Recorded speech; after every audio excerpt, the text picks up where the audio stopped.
Entonces hoy día les voy a hablar respecto de diversas experiencias que hemos venido haciendo durante los últimos 7 años eh, en diversos proyectos de cartografía social en varios lugares de América Latina, y les quiero contar entonces un poco respecto de cómo hemos ido desarrollando estas experiencias, darles algunas sugerencias metodológicas para quienes se quieran meter en este campo.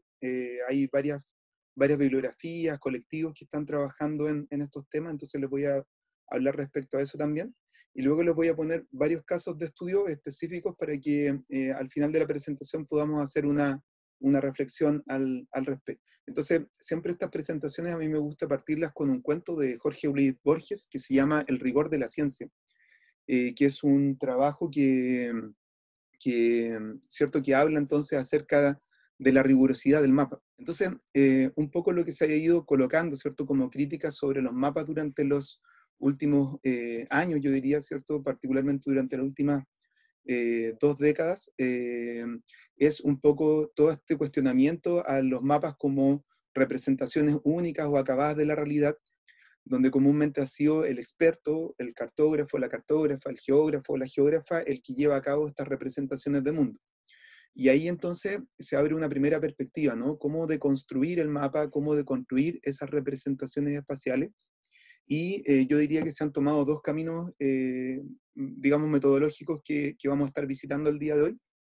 Uno de ellos que tiene que ver mucho con el diálogo entonces entre cartografía e investigación-acción participativa, que involucra entonces activamente a la comunidad en la producción cartográfica, y el segundo que tiene que ver con exploraciones más de carácter etnográfico, ¿cierto?, donde se pone valor a temas vinculados con la intuición, con las emociones, con los afectos, y con otras formas de explorar los diferentes lugares a partir del uso de la cartografía. Entonces, este mapa tradicional, ¿cierto?, que hemos visto, que está pegado comúnmente en los establecimientos educacionales o que hemos visto en nuestras agendas, es parte entonces de lo que se busca cuestionar. Incluso ahí pueden buscar ustedes luego cómo hay diferentes trabajos que destacan cómo incluso las proyecciones cartográficas también comunican, ¿cierto?, y deforman el mapa para poder ir comunicando ciertos discursos y ciertas perspectivas hegemónicas de lo que es la realidad. Y quizás tal vez es interesante también colocar la idea de la propia cartografía, ¿no? La cartografía trabaja con la representación del espacio. ¿Y qué quiere decir eso, no? No es el calco, no es un calco fiel de la realidad, sino que es una representación, implica tomar aspectos de la realidad y volverlos a presentar en público, ¿cierto? Lo interesante de esa acción, entonces, de volver a presentar en público, significa que siempre detrás de la cartografía hay un autor, ¿cierto? Y en ese sentido, esa comprensión del autor que construye un discurso, un relato a través de estas imágenes, resulta necesario para poder entender, primero, cómo se construyen representaciones de mundo por parte de ciertos sujetos e instituciones, y por otra parte también, cómo podemos entonces nosotros resituarnos al interior de la cartografía como autores, ¿cierto? Y no simplemente como técnicos o neutrales que buscan, ¿cierto?, trabajar con esta idea del rigor científico. Entonces, ¿en qué lugar del mapa, ¿cierto? Una primera pregunta en la cartografía social sería ¿en qué lugar del mapa estamos nosotros situados, ¿cierto? En qué lugar de esos mapas nosotros aparecemos y cómo nuestras formas de ver el mundo también están siendo reflejadas a partir de estas visualidades. Entonces, toda esa crítica de la falta de interacción con el observador, la reducción científica, los discursos universalistas sobre el espacio geográfico, una mirada homogénea, estable, atemporal, comienza a ser cuestionado desde estas perspectivas, ¿ya? Entonces me voy a ir con la primera parte de la presentación.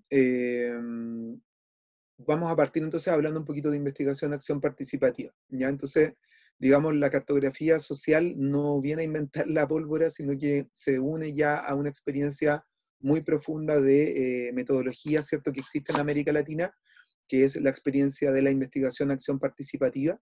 Yo no sé si en los otros cursos han podido hablar un poquito de esto, tal vez podemos hablar muy brevemente. Uno de los principales referentes de esto es el maestro Orlando Falsborda, ya que es un profesor de Colombia, que corresponde entonces a toda una vertiente del pensamiento crítico latinoamericano, que lo que hacen entonces es de construir las metodologías tradicionales y buscar entonces principalmente construir ciencia para la acción y para la emancipación comunitaria, ¿ya? Yo diría que si hay algo que reúne, digamos, todas estas experiencias de cartografía crítica y cartografía social que yo estaba colocando, es precisamente porque entendemos de que la cartografía hoy día emerge como una herramienta emancipadora, ¿ya? Y que acompaña los procesos de contestación político-territorial. ¿Qué quiere decir, cierto? Que todos quienes trabajamos en este ámbito tenemos entonces un compromiso político fuerte con temas de conflictos territoriales, trabajamos, ¿cierto?, con investigación. Algunos le dicen militante, a mí no me gustan mucho los militares, así que no le digo militante, pero sí tenemos un trabajo de base territorial y que lo que buscamos, más que mapear simplemente saberes, prácticas y conocimientos, es precisamente mapear con conciencia, ¿cierto? Y aportar entonces a esos procesos de disputa. Y ahí entonces lo que hacemos siempre es poner a disposición nuestros conocimientos técnicos y estos saberes de las herramientas de investigación-acción para poder acompañar esos procesos. Entonces, ¿qué es lo que hace la investigación-acción? Descentra esta mirada vertical, ¿cierto?, de la investigación tradicional, donde comúnmente fue el experto GIS o el experto geógrafa, cartógrafa, ¿cierto?, la que desarrolló los mapas, y lo que hace entonces es proponer un diálogo horizontal, donde todos, ¿cierto?, y todas somos investigadores dentro de un proceso. ¿Cierto? Y aquí entonces voy a partir con una primera experiencia de mapeo que hicimos empezamos en el año 2014. Es una experiencia que no hemos concluido, que es entonces trabajando con dos organizaciones indígenas en Venezuela. Una de ellas es Huaín Jiraguá y la otra es Acey Luz. Huaín Jiraguá es digamos, una organización de personas de los pueblos Wayú, Añú y Barí en Venezuela, que busca entonces trabajar y generar diferentes experiencias de trabajo territorial en el contexto de la interculturalidad y la educación. Y Acey Luz es una agrupación de estudiantes indígenas, bueno, ya casi todos deben estar graduados, me imagino, pero que desembocó en la construcción de dos proyectos comunitarios, la UAIN y el CEIN, que es la Universidad Autónoma Indígena y el Centro de Educación Indígena, que promueven entonces experiencias de educación comunitaria para la formación desde el conocimiento propio de estos pueblos. Entonces, por ejemplo, algunas preguntas que se hacen desde estas experiencias es cómo se construye geografía desde el conocimiento propio. Entonces, cómo, por ejemplo, esa universidad educa, ¿cierto? O el centro de educación para secundaria educa en geografía, pero desde la perspectiva del conocimiento propio geográfico Wayú Añú Barí. O cómo se enseñan matemáticas desde la perspectiva Wayú Añú Barí. ¿Cierto? Entonces, aquí, por ejemplo, estos fueron algunos borradores de mapas que hicimos en los talleres. Esto que está aquí es, por ejemplo, trabajar primero con el lenguaje propio, ¿no? Cómo se nombra el territorio en Wayuu-Naiki, ¿cierto? Que es Go Mine. Les voy a hablar un poquito respecto de eso después. Cómo se trabaja en las orientaciones del mapa, ¿cierto? Siempre la gente tiene una forma de nombrar su orientación propia. Cómo se trabaja la simbología, los aspectos territoriales que definen todos estos aspectos. Y ahí entonces algunas cosas que emergen, ¿no? Y que para mí es lo más importante, precisamente cuando hacemos cartografía social, cuando nos involucramos con el uso de esta herramienta, es un poco también no solo qué es lo que pasa dentro del mapa, sino qué es lo que queda afuera del mapa, ¿ya? Esto es como bien interesante. Cuando hace un tiempo también escuché en una clase de un curso de cine documental que tuve, nos hablaban, ¿cierto?, de lo que está dentro del campo y lo que está fuera de campo, ¿ya? Entonces, lo que está dentro del lente y lo que está fuera del lente. En este caso creo que ocurre lo mismo, qué es lo que pasa dentro del mapa, pero también fuera del mapa. Y fuera del mapa, ¿cierto?, van ocurriendo conversaciones, van ocurriendo experiencias de trabajo de campo, experiencias de compartir, de hacer, ¿cierto?, que van ocurriendo en ese proceso y que van enriqueciendo muchísimo, digamos, la experiencia cartográfica y nuestra experiencia de vida, como personas también, digamos, sentipensantes dentro de ese proceso, ¿cierto? Como lo diría Orlando Falsborda. Nunca volvemos después de una de estas experiencias de trabajo de campo siendo los mismos, sino que traemos, ¿cierto?, historias, traemos experiencias que están incorporadas, que nos van cambiando profundamente. Esto entonces me parece que es interesante, entonces tratar, ¿cierto?, cuando empezamos a narrar y a cartografiar el territorio, porque quiere decir entonces que cuando estamos mapeando y estamos buscando entonces situarnos también dentro de la cartografía como narradores, es necesario entonces también ir construyendo esas representaciones espaciales a partir de estas otras ciertas formas sentipensantes de ver el mundo. ¿Y cómo trabajamos? ¿No? También trabajamos con un concepto que estamos realizando que se llaman las geonarrativas, que es algo que hemos estado explorando junto a José Quintero, que provienen un poco del campo de las oralituras. José Quintero es, bueno, un amigo, un maestro del pueblo Añú, con el cual yo ya he desarrollado todos estos proyectos. Entonces, estas oralituras, estas formas de oralidad que se construyen desde los saberes comunitarios, ¿cierto?, en los territorios, nosotros los tratamos de ver desde la perspectiva de las geonarrativas, es decir, cuál es la dimensión geográfica de esas oralituras comunitarias que se están colocando en esos espacios, y a partir entonces de la cosmovisión indígena, trabajamos con los haceres comunitarios, las experiencias, las formas de sentir y pensar, los incorporamientos, los afectos, en un diálogo profundo, ¿cierto?, de conocimiento que se construyen entre actores humanos y no humanos en los actos de territorializar.